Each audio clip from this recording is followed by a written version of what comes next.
Salut, le concept n'a pas changé. Est-ce que je te le rappelle ? Allez, une petite piqûre. C'est fou de voir à quel point je suis de plus en plus à l'aise à parler dans un micro après 13 épisodes.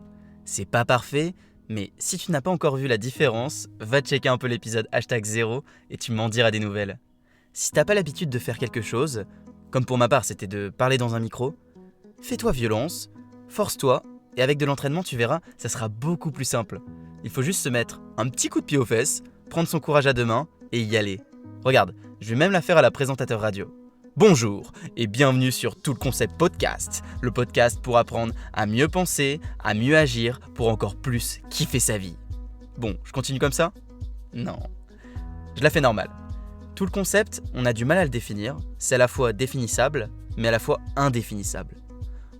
On a donc encore du mal à le définir, mais on aime bien ce côté un peu mystérieux de son évolution. Dans un monde en perpétuel mouvement, pourquoi un projet resterait-il figé avec une seule et unique étiquette ? Alors qu'on a tellement de choses à découvrir en se mettant en mode explorateur, exploratrice. Tu verras de quoi je veux parler après. Si on veut résumer, on développe, on crée, on partage des outils, des tools et des concepts pour te permettre de mieux vivre et de mieux entreprendre. On n'a pas THE solution miracle à tout et pour tout, mais écoute, prends du recul, prends ce qui t'inspire, essaye, prends ce qui marche, enlève ce qui ne marche pas.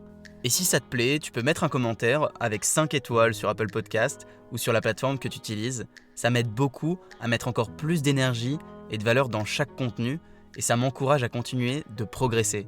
Aussi, on va pas se le cacher entre nous, entre toi et moi, si tu mets ces petites étoiles ou un like ou un commentaire, ça aide à faire que le podcast soit de mieux en mieux référencé. Tu peux aussi en parler autour de toi. Peut-être que tu connais quelqu'un qui pourrait être intéressé par ce que l'on fait. Et si tu veux le garder pour toi, in secret, c'est un honneur pour moi déjà que tu prennes le temps d'écouter les épisodes.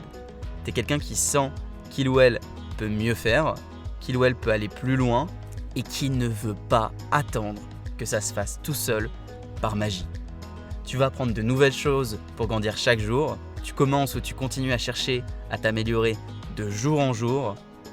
Tu veux augmenter considérablement ta dose de kiff au quotidien et ne jamais avoir de regrets. Ça tombe bien, c'est tout le concept. Et comme tout le concept, on n'aime pas avoir une étiquette indélébile et irremplaçable sur notre front. On croit toutes et tous qu'il faut trouver sa casquette du premier coup et le plus rapidement possible. Pompier, avocat, ingénieur, kiné, médecin, commercial, comptable, peintre, chanteur, etc. Il y a des milliers de possibilités. Pourquoi pas tous les essayer ? Là, je te vois déjà arriver, tu vas me dire « parce qu'on n'a qu'une vie ». C'est pas faux. Mais très souvent, on est paralysé par l'idée de trouver ce que l'on veut faire dans sa vie. Et au final, on ne fait pas grand-chose. Ou pas ce que l'on désire vraiment. Tétanisé par des croyances, bloqué par des on-dit, dans cet épisode, on va essayer de soulever des réponses à la problématique suivante. Qu'est-ce que je veux faire dans ma putain de vie ? Ça peut être le choix de nos études, ça peut être une idée de projet que l'on n'arrive pas encore à déterminer, ça peut être notre premier métier, notre premier job que l'on n'arrive pas à choisir, ça peut être une reconversion, mais on n'a pas l'idée du domaine d'expertise à choisir. T'es prête ? T'es prêt ? Ready ? Go !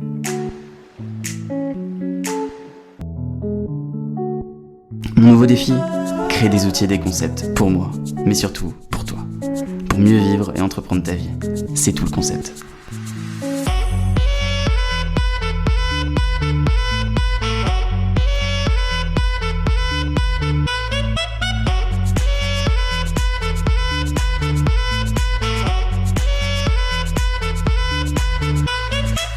Une question que j'ai donc reçue, c'est comment trouver sa passion ? Comment savoir ce que l'on veut faire dans sa vie ? Je pense que déjà, et ça c'est un truc que j'ai envie de te répéter, c'est que si c'était si simple de trouver sa voie, de savoir ce que l'on veut faire, et de savoir exactement ce qu'il serait au mieux pour nous, tout le monde le ferait. Et personne ne se poserait la question. Et ce genre de problème, comme beaucoup d'autres, on croit que c'est un problème. On se le répète que c'est un problème. Et on finit par chercher des solutions en vain. Alors que le problème, c'est que ce n'est pas un problème. Zen. Il faut être OK avec le fait de ne pas être sûr à 10 000% de ce qu'on veut faire. Et ce n'est pas un problème. Loin de là. Pareil, si t'es pas sûr, c'est pas grave. Tu n'es pas obligé de trouver quelque chose que tu vas faire tout de suite dans ta vie et que tu vas faire toute ta vie. Le monde change tellement vite que tu auras peut-être plusieurs métiers. Donc pas la peine de se borner à essayer de trouver la chose que tu devras faire toute ta vie. Vas-y, pas à pas. J'ai toujours eu cette difficulté avec cette notion de passion. Trouve ta passion. Mais si j'ai pas de passion, comment je fais? Si j'ai pas de rêve, comment je fais? Si je sens que j'aime beaucoup de choses, j'aime pas mal de trucs, mais aucune ne m'anime plus qu'une autre. Je sais pas si ces études vont me correspondre plus que celle-ci. Eh bien, tu vas me dire, crée ton taf, crée ton travail, monte ta boîte.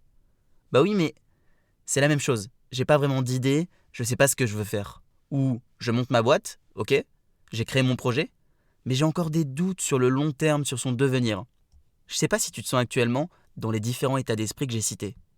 Ou peut-être que tu as trouvé ce qui te fait kiffer et tu es sûr à 1000% de ce que tu veux faire dans ta vie. Dans ce cas-là, je peux te dire bravo et je te souhaite le meilleur. C'est vrai que comme sujet d'épisode, beaucoup vont se dire « ouais, un peu cucu comme sujet ». Mais je pense que c'est une question très importante à travailler, à nuancer et qui compte pour beaucoup de personnes. C'est pour ça que j'ai voulu en parler dans cet épisode. Tu veux faire quoi plus tard dans la vie comme métier? Je me souviens de cette question que l'on me posait quand j'étais en 6e, même peut-être avant, encore en primaire. Enfin, on me l'a reposée tout le temps, alors que bien sûr, je savais déjà tout de la vie. On nous avait donc posé cette question, qu'est-ce que vous voulez faire plus tard dans la vie, les enfants? Et on devait l'écrire sur une feuille avec notre petit stylo plume, en lettres bien rondes, et rendre la feuille au professeur qui inscrivait le détail dans son tableau de suivi de ses élèves. Alors t'avais les enfants un peu rêveurs qui écrivaient les choses qui les animaient, astronautes, pilotes de chasse, footballeurs. Essaye de t'en souvenir, peut-être que ça pourrait t'aider à orienter ton choix, un vieux rêve d'enfant que t'as oublié. Puis t'avais d'autres élèves, comme moi, qui savaient absolument pas quoi écrire, qui avaient aucune idée de ce qu'ils voulaient faire. Alors tu écris comme papa et maman.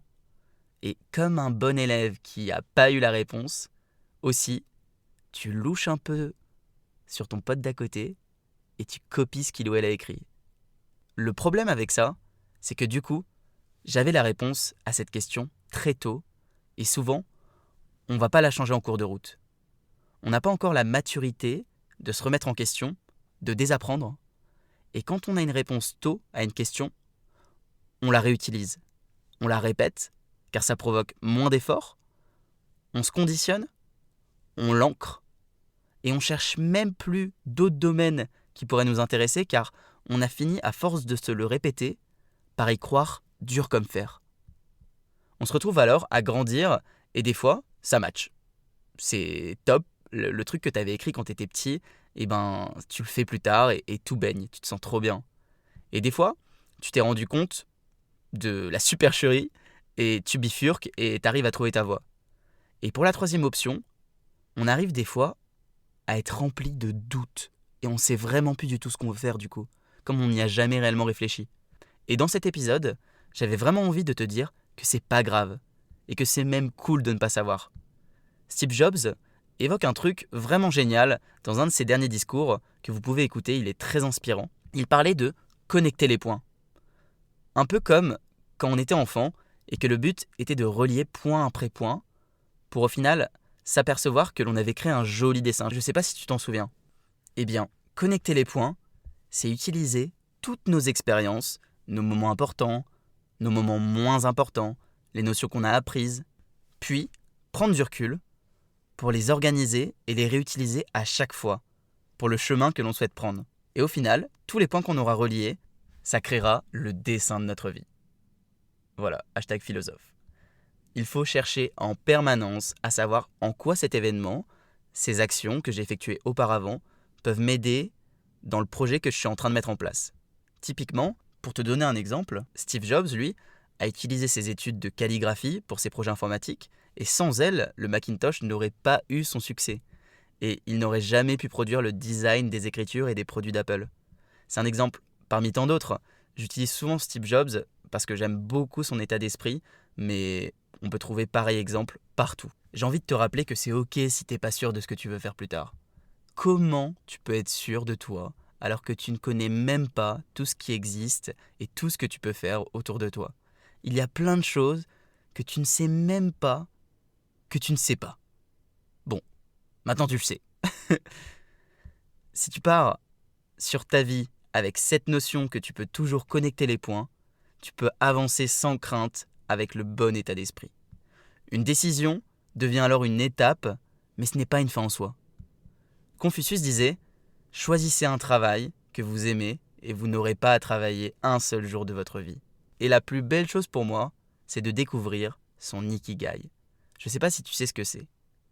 L'ikigai, c'est une philosophie de vie japonaise qui consiste à trouver un sens à notre vie, une sorte d'équilibre, une raison de se lever le matin et d'être heureux, d'accueillir chaque jour. Une étude japonaise a démontré que l'ikigai est un facteur de bonne santé et de longévité. L'ikigai serait la jonction et l'équilibre entre 4 composantes que je vais te citer.